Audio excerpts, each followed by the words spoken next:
Hello guys, welcome to Kennedy Mbogo Show, and I'm your host Ken, and today we are discussing about the current war between Israel and Palestine. And it's so saddening because in both countries people are dying on both sides, people have been kidnapped, and the crisis doesn't seem ni kama inaweza isha leo ama kesho. So today I'm very privileged to have that opportunity to discuss this issue with you. And in here I have a guest with me. Niaje bro? Kopete. Karibu sana kwa show. Asante sana. Mbona ungejiintroduce, tuambie ni nani? At least wase wakujue. Kama uko na handles unaweza dai wa kufollow. Karibu sana. Asante. Kwa majina naitwa Maxwell Maina and mkazi wa Kilifi for now. Nasema born and raised in Mombasa. Fiti sana. Karibu. Na any social handles? Social media handles currently siko active, so sasa ile. Fiti. Sasa nilikuwa nisha kubrief kiasi of the issue ambayo tutakuwa tunaongelea leo, and currently it is a very big issue because countries in the world zinaji-align na which part and which side to support, but we would like at least kuna wase wanashindwa ni nini the root cause ya hii story, ni nini mbona Israel na Palestine wanapigana. Inaweza kuwa ni venye Palestine walibomb Israel juzi, ama kuna any hidden story behind it. So I know it's very historical between the territorials and the rightful people ambao wanafaa kuwa wapi pale Palestine, na nani who are the rightful owner of that land. Na imekuwa an issue from religious book, from historical books. So tafadhali, can we at least share the ideas, the knowledge we have had, at least so that the other person at least are aware of what is happening? Can you at least to expound on this? Thank you very much. I'm privileged to be here to be discussing such a matter. And as it is known, hiyo land yenye Israel wako sahi previously ilikuwa ni ya Palestine. So around 90s huko kulikuwa na ile wakati wa Holocaust. So wakati huo ndio naona kwamba there is a large number of Israelites wenye walitoka Europe wakikimbilia Palestine. But hiyo imaanishi kuwa before that hakukuwa na Israelites wenye walikuwa Palestine. Walikuwa wako, but walikuwa inaccessible. Wana Israeli walikuwa kuanzia hata ule wakati wa First World War, wakati vita vilivyoisha, wakati wa Ottoman rule. When the Ottoman rule came to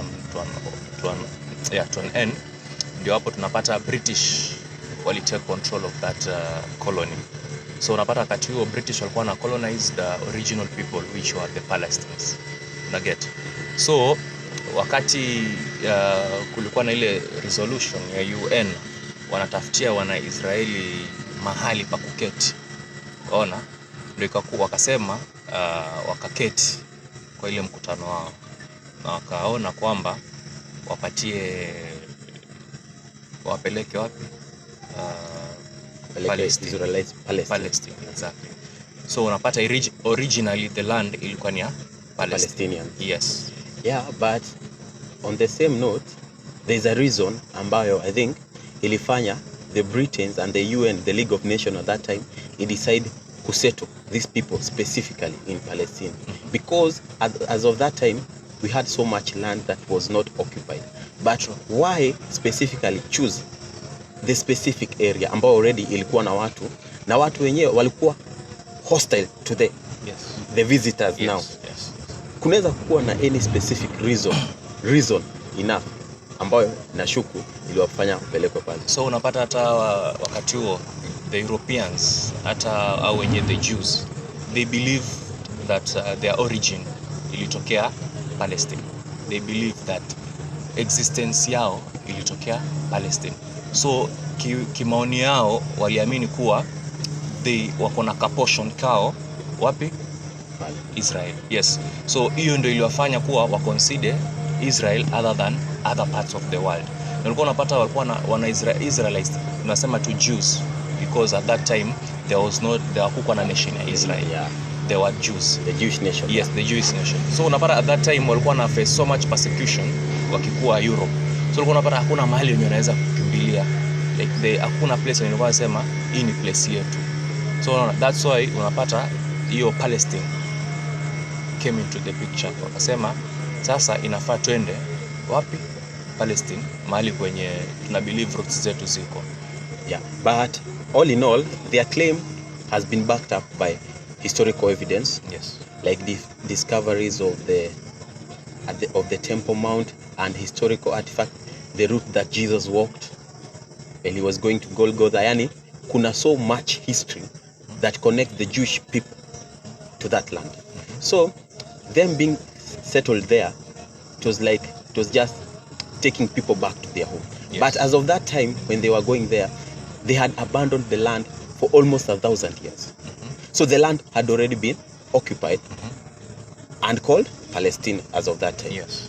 Sasa wakikuja, the reason why the people oppose, because indeed it is true these people have claim to this land, but they have been lost for 1,000 years. Already, this is my home. Now to the Palestinian citizen, this is my home. And now you're bringing another person and saying,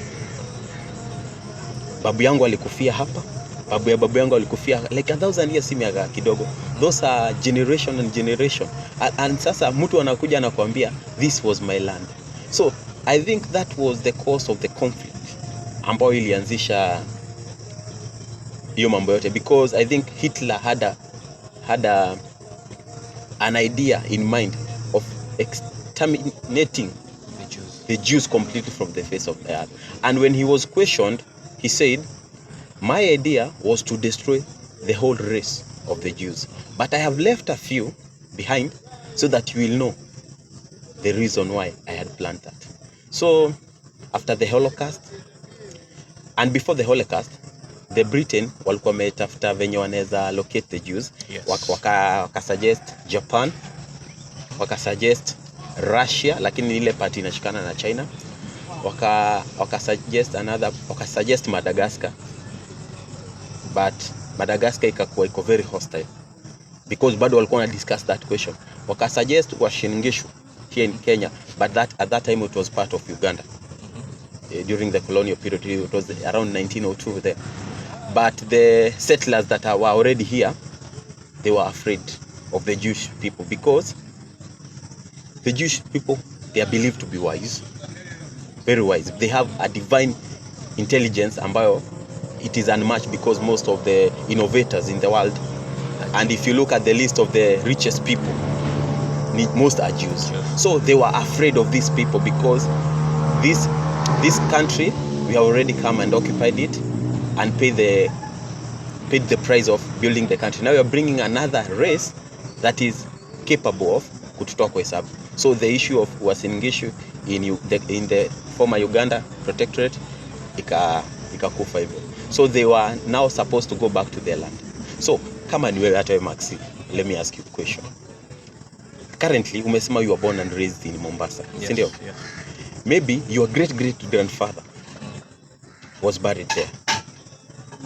The generation, like 5th generation zenu, they are buried there. Now you are the 6th generation. Then another person comes na aseme ya kwamba this is my ancestral land. Kama wewe, how will you react before to dive deep into this conversation of Palestine? Of course, ninge react to the same way venye the people of Palestine react. Unajua, sometimes si rahisi kukubali matukio kama, nevertheless, kama venye umesema, walitoka 1,000 years and then right now ndo wanakuja wanaanza kuclaim. In 1,000 years so many things happen, so many generations. So I think mi pia ninge react to the same way venye Palestine waliweza kureact, na pia ningechukulia na uchungu. Unajua, this is a very delicate matter. Kwa sababu gani? Ni ngumu kutake sides. Ni ngumu. Kwa sababu as much as unaweza sema huyo ako na right to defend land, but civilians are involved. You know? So many innocent people are involved. So now that's where inakuwa so complicated. Yeah, indeed. Sasa kuna hii issue, the people in Hamas, the Hamas group, terror group, attacked the Israelites in their land wakati walikuwa na have ile bash yao. Yeah. Don't remember the exact name. And in return, they kidnapped a lot and killed almost 600 people. They were killed on that day because of the missiles zenye walirusha. The BBC ilikuwa nasema zilikuwa 1500 ama zilikuwa 5000 from Hamas to Israel on that fateful day. And ikaleta a lot of pain to the Israelites and Israel as a nation. And in return, Israel can retaliate na kurusha makombora in Gaza. Yes. And in that wakaua most people wenye wanaafektiwa na hii story kama vile nimesema ni civilians. Sasa ungepewa opportunity ya kupeana tu advice to Netanyahu, the prime minister of Israel, ama upate opportunity ya kuongea na mtu mwenye anaweza kuwa na influence kwa Netanyahu, what will you say according to that scenario? Before nipate opportunity ya kuadvise, kwanza nafaa tuangalie hii shote ilianzia wapi na pahali penye imefikia, nilisababisha ifikie mahali imefikia. One thing is UN wakati wakikuwa na resolution ya kutengenezea wana-Israeli wa Jews hiyo state hapo ndani ya Palestine, walikuwa na plan. Neo plan yenye ilitengenezwa, unapata ilikuwa ni two state solution, where kuna part yenye kuna Jews na kuna this part yenye Arabs wanaketi. And hiyo ndio ilikuwa yenye walikubaliana. As much as the Arab world hakukubaliana na some details za hiyo agreement, ndio actually iliweza kuchangia kwamba ukakuwa hivi vita vikakuwa. Unaona? But sasa kitu yenye UN hawakuwa fair kusema ni yes, una create two state solution, but unafanya huu mwingine akuwe na nguvu kushinda huu mwingine. Yani ni kama apartheid. Una get? So unasema kutakuwa na mfano Israel na Palestine, but at the same time unafanya Israel yeye ndo akuwe kama caretaker wa Palestine. So to me that was not fair. Na unapata hiyo ndio ilikuwa beginning of the problems, the Sixth Day War. Yes. Yenye sasa ikaleta hao Waarabu sasa wakakuja pamoja akasema pana, this is not fair. So they started a war with Israel. Na unapata hiyo war iliendelea kitambo paka iishe, Israel walishinda. But sasa unapata consequence yao kushinda ni wali extend zile border zenye walikuwa wamekuwa na UN. Umepata? Wali extend paka unapata kuna some point waliingia paka iko Sinai yenye nakaribia na Egypt. Unapata? So unapata hiyo sasa ilileta shida. Sasa ndio hii shida kubwa imekuja. So wakati sasa hao Waarabu sasa vita vao walivyosema vita vimeisha, Israel wameshinda, wakasa wanataka kurudia plan ya UN. Sasa it was too late. Israel alikuwa sha extend mipaka. So unaona? So fast forward unapata Israel amekuwa tu akijiongezea tu nafasi venye anavyotaka at the expense of the Palestine people. Now the Palestine have the right kusema pana, this land was ours. You came here and you found us. Now you are owning the majority. This is not fair. Napata? So kujua tu hiyo story yote venye imefika, na ukiniambia ni kama kuna ushauri naweza mpatia bwana Netanyahu, mimi naweza sema hivi, kama kuna possibility ya the two state solution, I think that will be best suited. Israel ikuwe na nchi yao, Palestine wakuwe na nchi yao, wache wajigovern venye wao wanataka. Each country to be independent. Exactly, completely independent. Because I believe Israel controls electricity, yes, water supply, yes. What other thing? Now, I think they control 3 things that goes to electricity, water, hata pia food supplies. Wana control. Hao ndio wana control the borders. Yeah. And that is what makes a nation. Yes. If you have food security, water is there, and electricity is there, yes, you can be independent. So it is very much possible to bring a solution in Israel and Palestine by making sure that the two-state solution, it is put in place, that each country is independent on its own, to control its own resources, not having a watchdog over you. But all in all, so what do you think is the reason mbona US, hata before tufika US, UN imekuwa ni kama watchdog in the world? Kama kwa mfano the wars in Somalia, wanatuma UN peacekeepers, the war in then the peacekeepers. Wakati Russia ili invade Ukraine, waliongea na wakakuwa very much strong in their stand, hadi waka declare kwamba Putin akienda kwa nchi sijui za Commonwealth wanafaa mshike. Unaona, ICC can declare is like a war criminal. Sasa what do you think, mbona UN hata ikitilia mkazo ni kama imeachilia Israeli ifanye penye inataka? Is it the support of America, because America is a superpower and most countries they are protecting the Israeli people ama wanawa support, and because as time goes by inaweza escalatiwa to a religious war between the Jews and the Islam world, the Arab world, na itoke from Jews to Arab world to Jews to Christians, na which can be a lot of conflict and a lot of war. Before tufike, what do you think, mbona UN ina unajua Israel hata ukiangalia polisi yao wanasema hawategemei mtu kujilinda, na hao wenyewe tayari on a personal level wanasema decision yenye wataamua kufanya ni final. Hakuna mtoto mwenye anaweza ambia you stop or you go ahead. Unapata kuna matukio yenye yalitendeka before yenye ilifanya Israel wachukue such measures. Kama unapata wakati sasa wakikuwa actively involved na wale PLO wa Palestine, wale wakati wakina Arafat stuff, unajua? So ilifika wakati kulikuwa na retaliatory attacks outside Israel. Kwa unapata kama wewe unafanya kazi London na wewe ni mjuu, unapata ulikuwa unakuwa attacked. Kama mfano kama kuna ile Berlin Games, Olympics, whereby unapata kuna athletes wa Israel waliuliwa.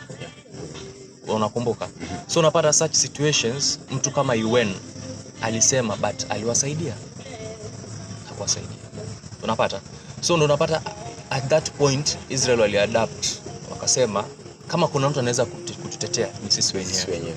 Hakuna mtu mwingine anaweza kututetea. Umeona? Because during the Olympics UN was like a toothless watchdog. Exactly. It never did anything. Just unajua kuna tofauti ya kusema na kutenda. Yes. Na hivyo ndio UN ilifanya. Yes. Alafu sasa yafaa ukumbuke venye hiyo event ya Olympics ili unfold. Unapata Israel walikuwa forced into a negotiation na the terrorist. Unapata? Juu sasa kuna wenye waliuliwa na kuna wenye walichukuliwa hostage. Unapata? So walizuiliwa kwa hiyo hoteli for quite some time hapo. Wakati sasa polisi wa German wakasema we'll take over the matter. Walizuia detectives ama police from Israel kuingililia. Hata unakumbuka wakati huo Israel alituma the head of Mossad Berlin aende akaangalie the situation venye inakaa. But unapata German walisema hao ndo wata control everything. But sasa unapata kitambo situation iishe haikuisha vizuri. Unapata kuna ile plane yenye ilikuwa imebeba wakiwa before tufike kwa plane, wakikuwa tu bado kwa hoteli walisema wanataka wapewe safe passage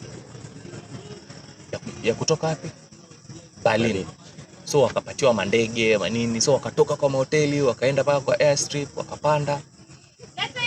But wakivokuwa wakitoka ile chopper yenye ilikuwa imebeba sasa wale hostages ilikuwa blown away. Kuna mtu mwenye alisurvive na jamaa terrorist wakakimbia. So do you know how that venye nakaa? Unaona venye nakaa? Yeah. Mmeenda kwa negotiation hamjatoboa. UN ndio angefaa wasaidie, hakuna kitu wamefanya. Wajerumani wenye wamesema watawasaidia, njia yenye wametumia haijawasaidia. Kuna machungu, bado mmepoteza watu wenu na bado terrorist wameenda. That was a big blow to Mossad and Israel. So unapata after that ndio policy nyingi wana Israel wakachange wakasema kama kuna mtu anaweza kudefend ni sisi wenyewe. Yes. And that's true, because I believe the one who can change your life, it is not another person. It is only you as a person. You can make that decision to protect yourself, to love yourself. And in that, I stand with Israel in that matter, that the only person who can protect them, it is them only. On the same note, I was watching some documentary na kuna places ambazo in Israel ambazo they are bordering with Palestine. Yes. Those places, a Palestinian is forbidden to walk on those streets, but a visitor from anywhere in the world can walk on those streets freely, yes, without any question. Do you think, how can you relate that to South Africa? Because to me, that is apartheid. You can very well relate. There's no any difference. That's the same system. That's apartheid in place. So and the world is watching. And the world is watching. But you know, Israel is, you know, holier than thou. You know, holier than thou. Yeah, you can take that. We call them God's people, God's chosen. Yeah, indeed they are. They are, because if you are a believer of Scripture, and even most religious book, they confirm that first the prophets came to Israel. There were even more prophets were even sent to Israel than any other part of the world. Yes.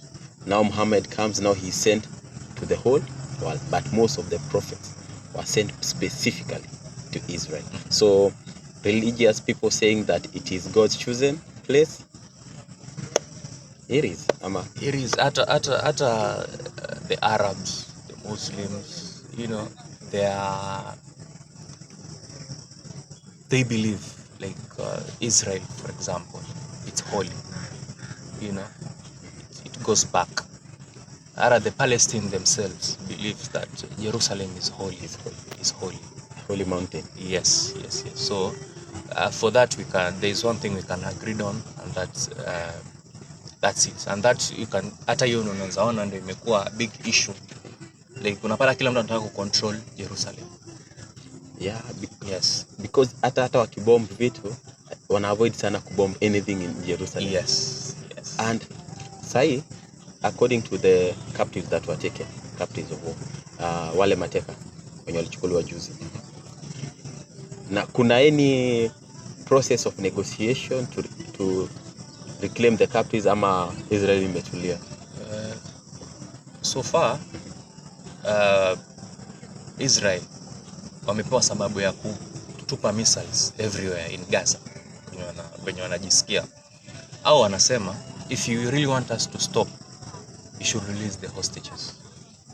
But remind you, hiyo si first plan yao. First plan yao ni kubomb the Gaza Strip so that they prepare for the land invasion. Unapata? So they are thinking we are going to rescue our people through the land invasion, whereby they'll be going block after block, building after building. Unaget? So for them, that's how they are thinking they are going to rescue the hostages. And that's not far. Like if you recall back, wakati ndege ya Israel ilikuwa hijacked ikapelekwa Uganda, unakumbuka venye Israel waliweza kurescue wale watu? Yes. Walipaka hapa Kenya. Walikuja kupark Kenya, wakarefuel Kenya na ndege yao, wakateremka Uganda, and then within hours operation ilikuwa iko complete na So to them realistically, kama wanaweza kupata hao hostages ni through land invasion. Waingie huko combat ndio waweze kupata watu wao. But mimi mwenyewe personally I don't believe Hamas wanaweza achilia wale hostages personally. Like a few days waliachilia 2 US citizens. I don't know on what grounds, but waliachilia 2 US citizens. But hiyo inaonyesha kwamba they are willing to cooperate. Yeah, because I had them say ya kwamba they can release the hostages, all the hostages except the Israelites. Non-Israel or Israel? Yeah, no. Hamas. So wali kidnap almost 200 ama 199. Yes. Juzi nimesikia wamesema ya kwamba they can negotiate for release of hostages who are not Israelites in nation. So they can release the American, the French, the Brits. But what are the terms? Sasa hapo ndio bado they are discussing because the negotiator is in place, they are discussing because they don't want to negotiate with an Israelite. Wako very, I think wako na chuki with this race that is called Israelites. The Jews. And currently kuna kitu imehappen. Kuna hii chakula and aid. Before you go there, I want to add something to that statement that you got to discuss. Among the negotiations which will, or we don't know if it will happen, but kama kutakuwa na negotiations zenye zitakuwa involved, inafaa ujue kwamba lazima Hamas wanataka prisoners wao wakuwe released. Hiyo you can take it. Hiyo lazima ikuwe kwa list. I give you. Yes. Lazima waseme kuna prisoners wetu wenye walishiko wako mahali fulani. Waachilie na sisi tuachilie.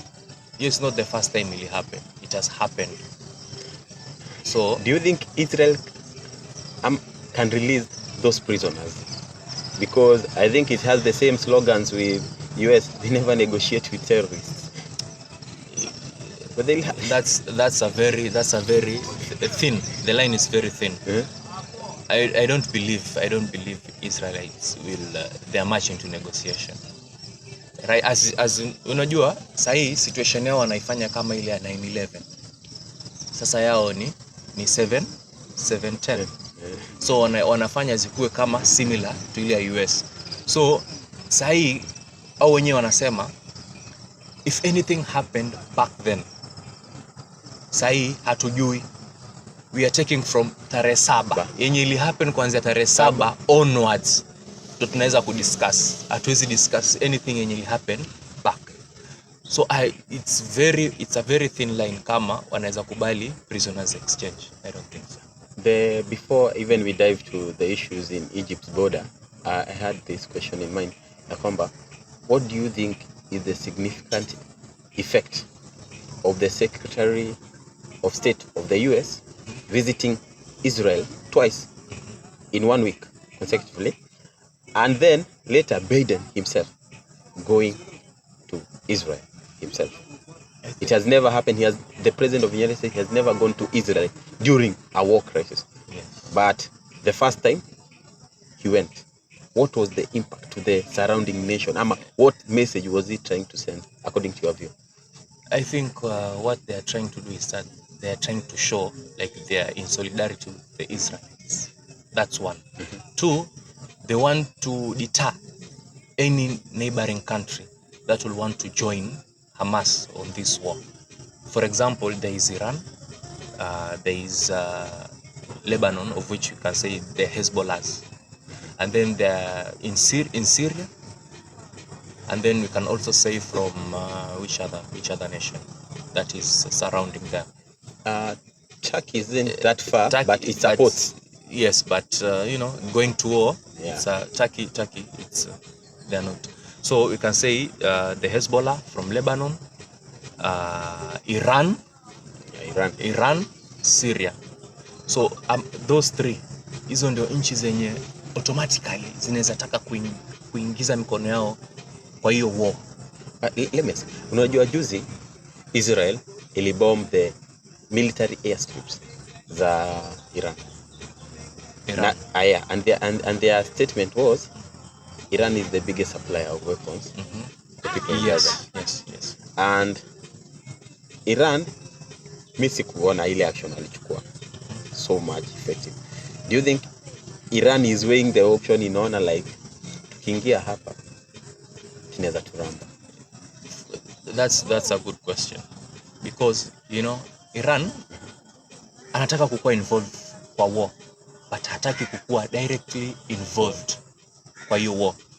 Sasa venye tunajua Iran na US ni vitu viwili tofauti. At the same time, Iran na Saudia ni vitu viwili tofauti. Unaget?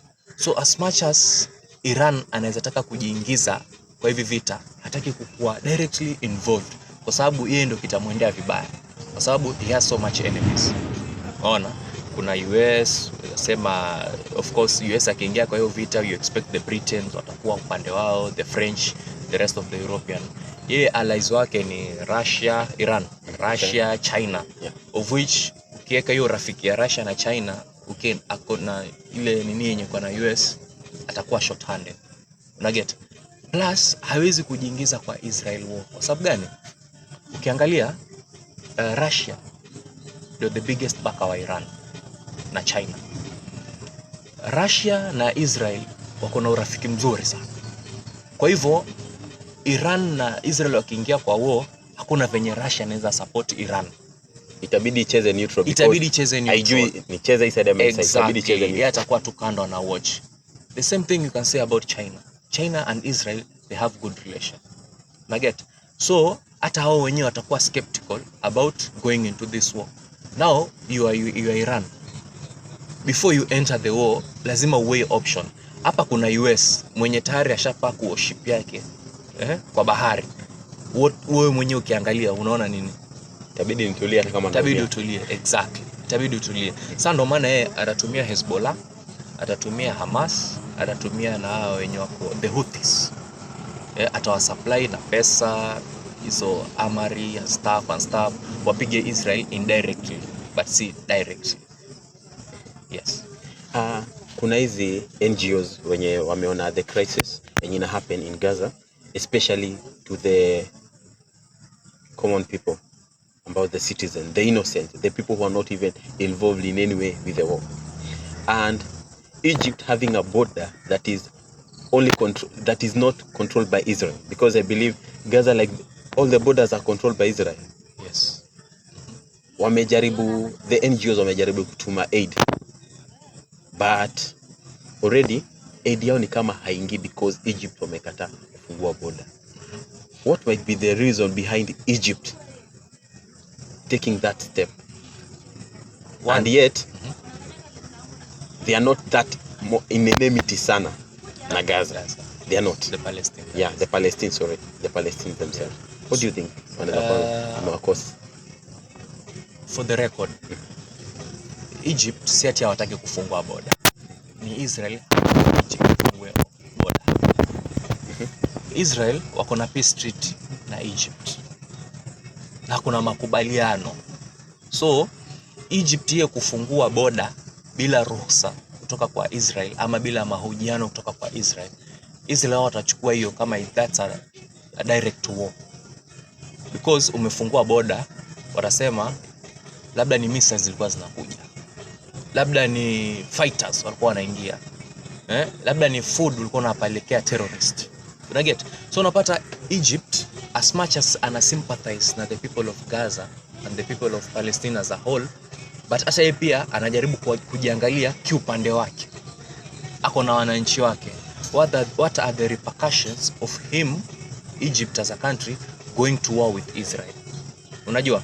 So Egypt yeye anapiga hizo mahesabu zake. Sasa hataki kufungua border, but ni Israel akue tu aseme fungueni border, tumekubaliana bla bla bla. Sasa hii border imefunguliwa, kuna some trucks zimeruhusiwa kuingia, but hiyo ni after US wameongea na Israel, and then kumekuwa na hizo intense negotiations here and there, ndio border ikafunguliwa. So unapata sasa Egypt yako kwa situation yenyewe hataki conflict na Israel, the same as the Saudis. Unapata before Hamas waliattack Israel, wenye walikuwa wako katika sherehe hiyo festival, kulikuwa kuna deal yenye ilikuwa inaenda kuwekwa signature between Salman, between the Saudis and the Israel. So unapata Saudi wenyewe wako relationship yao na Israel ni nzuri. Kwa hivyo huwezi expect kwamba Saudi wanaweza condemn Israel. So sasa hii unaangalia Palestine akona nani? Nani akona Palestine? Nani mwenye amezingira hiyo the Arab world? Nani mwenye anaweza sema naenda with war with Israel direct? Nani? So hiyo ndio ina support the fact that Egypt akiingia kwa war na Israel, nani atamsupport Egypt? hiyo ni kweli. Sasa kuna hii historia, kuna hiyo agreement yenye Egypt wako nayo na Israel. Na hawezi taka kuivunja because of just aid coming through. Yes. And for the borders to be open, they had to do that negotiation, ongea na US, hivyo at least border imefunguliwa. And wewe on your stand, ile missile ilitupwa kwa ile OC. There was some missiles zilirushwa hapo na zikaua around 500 people, to say so. And previously in the war of Ukraine and Russia, we condemned Russia for bombing hospitals because kuna sheria za vita ya kwamba avoid as much as possible, avoid civilians. Yes. So, and Gaza claimed it was Israel. The Palestinians claimed it was Israel. Yet Israel itself ilisema hiyo missile ilikuwa yao. Yes. Do you think these terrorists chanwaita hivyo because you cannot go and kidnap civilians when they are celebrating, killing them like mercilessly, innocent people? That's where I have a right to call them terrorists, because you're not even killing soldiers, you're killing civilians in their festivity moods. And do you think they might be bombing those hospitals so that the world may have pity on them and condemn Israel? Because there is a possibility of most countries in war, they usually do that at least to get pity, sympathy from the people.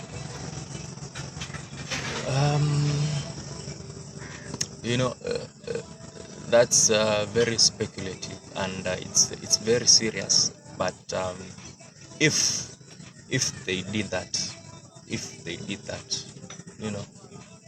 they bomb their own people. Of course, you'll expect what they will benefit from it is the sympathy they'll get from the international community, of which it was huge. The response was very huge. But at the same time, you can't rule out the fact that Israel has not been a trustworthy neighbor over time. You get? So, it's for right now, getting the facts, it's very difficult. It's very, very difficult. Because Israel came out with facts, with footage, with recordings, saying, look, this missile was not ours. It came from the Islamic, So, at the same time, people tried, to counter-check his evidence. Ni ukweli, the authenticity. Yes, hiyo. Kama ni hivyo. But sasa unapata right now to get the facts, it's very hard. But venye umeuliza, wanaweza fanya hivyo to get the sympathy. It's a possible angle. It is a possible angle. Wenye wanaweza kwa aliangalia. Just leave it as that. Yes, just leave it as that. We are not there. Yes, exactly. You have no evidence? Yes. Let me ask you, Maxine, who do you support? That's a very difficult question. That's a very difficult question. Indeed, that's a very difficult question. In every war, you have to look at the good and the bad. Right now, the bad outweighs the good. Actually, there is no any good inaweza kutokea kwa war apart from the victory, which is less important kama umepoteza watu wengi. Very expensive. Yeah. Very so right now I can't support Hamas yenye walifanya tarehe 7 kwenda kwa festival, kukidnap watu, kushoot, waliua watoto, they did stuff. But at the same time, siwezi support Israel kwa vitu zenye wamefanya sasa. Kwa sababu they are bombing buildings, they are killing children, they are killing innocent people, they are killing everyone. Wenye walikuwa involved, wenye hawakuwa involved, wote wako ndani. But sasa Israel anapata akona ile kitu anaweza tumia aseme this were terrorist attacks. Hiyo ndio umbrella yenye anatumia. Una get? So hapo ndio mimi, that's where I draw the line. nataka kusupport Israel, but at the same time I want to support the Palestinian people, not the Hamas, the innocent Palestinian people. Una get? Sisi sema na support Israel, at the same time wanaua watoto wamehusika na nini? Watoto wenye hata hawajui bado kuendesha pikipiki, wenye hata hawajui kushika AK47 wanakufa. Una get? Kama wangekuwa kuna the plan yenye wanasema they know how to go and get the Hamas people, you know, hapo naweza sema sawa. But as of now, I don't support Hamas what they did. I don't support what Israelis are doing right now, because wanaua tu watu, innocent people. That's very wonderful, because you stand with humanity. Yes, I stand with humanity. Not that you stand with the lives of humans, at least. Asante sana, bro. Asante sana. The interview was wow. And guys, as Maxi amesema, he stands with humanity. I also stand with humanity. I support the people of Palestine. I support the people of Israel. And I believe everyone has a right to their life, has a right to live peacefully. And I do not support the way they are taking the war to the extent of killing innocent people. What I support is the life of a Palestinian child, the life of an Israelite, and everyone. At least life is important. Let us value life. And don't forget to like our video, to subscribe, and share. And if you have any comments, you can leave them at the comment section. And if you'd like to be part of our guest, kindly contact us through the number on your screen. And also, you can get in touch with us on topics that you'd like us to discuss. Thank you guys, and have a blessed time.